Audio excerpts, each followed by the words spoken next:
Hey, I'd like to welcome you to another episode of the Mission Matters Luxury Podcast, your source for all things luxury and lifestyle. My name is Adam Torres. You can follow me on Instagram at AskAdamTorres. Keep up with my book releases, book tour schedule, signings, all that other good stuff. Always love to connect with you there. And as always, if you'd like to apply to become a co-author of one of my upcoming books, just head on over to the website, missionmatters.com, and click on Become an Author to apply. All right, so today is a very special reunion 2020 episode. What is that? That's when I had a guest on in the past, and I liked them so much I had to invite them right on back. So today's special return guest is Gihan Amarasiriwardena, and he is the co-founder and president over at Ministry of Supply. Gihan, welcome back to the show. Thank you. Thanks for having me back. Oh, man, so excited to get into the launching of your build-to-order supply chain and what that means for your clients and customers. But before we do that, let's do an overview. I don't want to assume that all of our new listeners caught your first episode, so let's just start with talking a little bit more about what you do at Ministry of Supply, please. Yeah, so at Ministry of Supply, we make performance apparel, but we focus a lot on kind of what you wear to work and acknowledging that work is changing, whether that's, our typical commutes, which was getting up and taking the subway or, driving in or biking in and a full office day and then going back home. And then now in kind of this new reality right now, this is, the end of March of 2020, many people are shifting towards working from home, right? And it's a time where we kind of realize that clothing is a very big part in kind of our productivity. We oftentimes look at, what you wear when you're going to the office, whether it's commuting, it's perfect for business travel. But in this new moment, what we're finding is that it allows people to look and feel sharp, but at the same time be incredibly comfortable. So our clothes are moisture wicking, they're wrinkle free, machine washable, they've got 4-way stretch, and then each product has kind of like its own special power. But yeah, I mean, that's kind of the gist of it. But we have 6 stores across the country, and we're primarily online. And, I'll throw this out there, and they're beautiful. Like, you have great clothes, the styling, like, everything. It's amazing. So the first time I remember seeing your site, the first time you came on the show, I'm like, wait a minute. And I'm like, oh, I want to wear that to work, or I like this. This is good. Because, they're just different. Talk a little bit. I know you said it pretty briefly, but talk a little bit more about the materials and kind of and what that entails, because I think what you're doing is pretty special and it's unique. Yeah.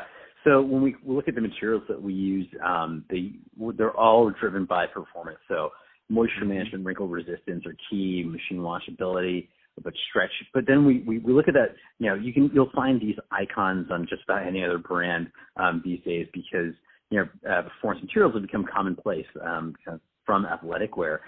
But we take it a level deeper. So, on one of our garments, our kinetic blazer and pants, for example, it's a suit, but it's made out of this special fiber that's shaped like a spring, so it bounces back to its original shape. It stretches really well, and it turns out you can even run a half marathon in it. My wife and I have both done it in it and set the Guinness World Record for fastest half marathon in a suit. So it works well, and so that's one of them. And then on the sustainability front, our dress shirts, the Aero dress shirt, for example, we actually make it from 100% recycled polyester, and we basically spin it down. We make it into special fiber that feels like cotton, super soft and stretchy, but all milled with solar power, and we use some offsets to offset our footprint there. But yeah, it's performance, durability, and sustainability. That's what kind of drives our product ethos. Man, I love it. It's a really unique setup. And speaking of the company, let's get a little bit further into today's topic. So your built-to-order supply chain, where do you want to start with that one? Yeah, I mean, when we think about, supply chains, kind of the way I look at it is you oftentimes have this kind of base production that kind of fulfills a fair amount of the demands, but whether it's extended sizes, new colorways, there's a lot of products out there that are important for make sure we have the right offering or that we're keeping our line fresh, but it's really hard to predict the demand for them. And so that's where built-to-order comes into play, which is finding ways that we can modulate supply and demand in real time. Right now, when we do bulk production, we do a lot of our production with a variety of different partners, both in the U.S. and overseas. But it takes usually about 4 months between when we place an order and when it's, in our warehouse. So it's hard to know what the market's going to be like, what people are going to buy, right? And so as good as forecasting is, it's never perfect. And so built to order allows us to kind of fill in the gaps, allows us to offer products that, wouldn't fit kind of manufacturing minimums necessarily. So we've done this in 2 ways. One is with one of our bread and butter products, our dress shirts. And we've been working with this factory for about 2 years developing the supply chain for it. But we'll now be able to have customers, order a dress shirt and have it built to, some of their specifications. It's not completely custom, but we found that most people actually just want one modification from a standard garment. And so it makes it easier for them to order. And then they'll have it made for them and delivered to their door within 10 days. So we piloted this last year, and now we're scaling up. And in kind of some context, there was always a business case for it, but now more than anything, in the past 3 months, we at first saw kind of a supply lag, obviously, because we have a lot of production overseas, and we were seeing delays there. And so, it's about figuring out how do you match your supply to your demand. And then on the other side, here we are in the end of March, and consumer behavior has changed quite a bit. And so, matching inventory to sales is the challenge for any product company, and that's where built to order really plays a role, is being able to modulate it in real time. Man, that's exciting. I love it. So what kind of products are currently available for the built to order? So is it primarily the dress shirt, or are there other things? Just trying to get a feel for everybody listening. Yeah. So we're kind of relaunching at scale our built to order shirting in about 3 weeks.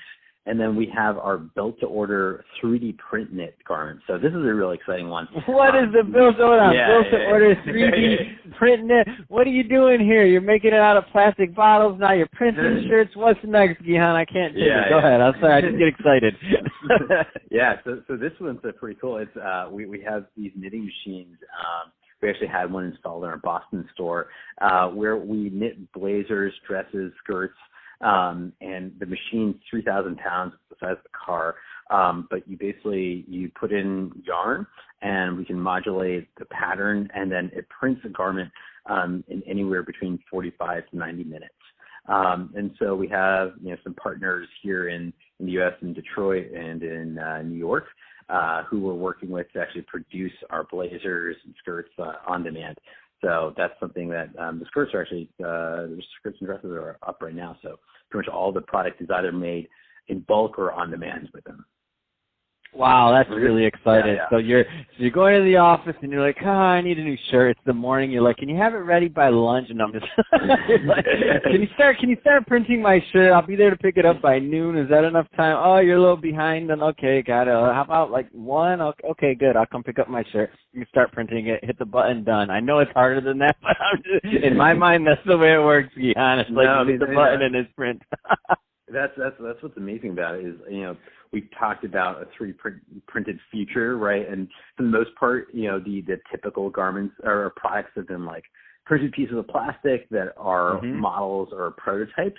Whereas with the knitting process, you're actually creating a really durable product. Wow. And so it's something that allows us to scale it and make a really solid product right now. So man, that is so exciting. Love it. So Gihan, if somebody's listening to this and they want to learn more about Ministry Supply or to connect, what's the best way for them to follow the brand? Yeah, the best way is to check us out online at ministryofsupply.com. If you click on our blog, you can dive deeper into how we do all this. We've got this section that kind of nerds out on our manufacturing techniques, including the 3D print knit process and our carbon neutral, production. But then you can also see the products there. But we also have 6 stores across the country. They're kind of when we get out of this, they'll be back open. But that's kind of where you can see us.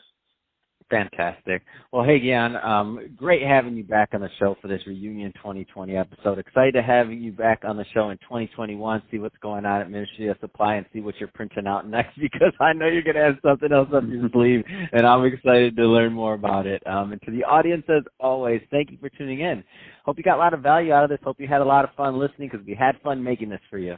Don't forget, head on over to Ministry of Supply. Check out check out their website, what they're doing. You're going to see these clothes. They're beautiful. I mean, it's just amazing what they're doing. And don't forget, subscribe to the podcast. If you're watching this on the YouTube channel, Mission Matters Luxury, definitely subscribe to that, and leave us some comments in the comment section. Love to hear what's going on in your world and in your businesses. And Gihan, thanks again for coming back on the show.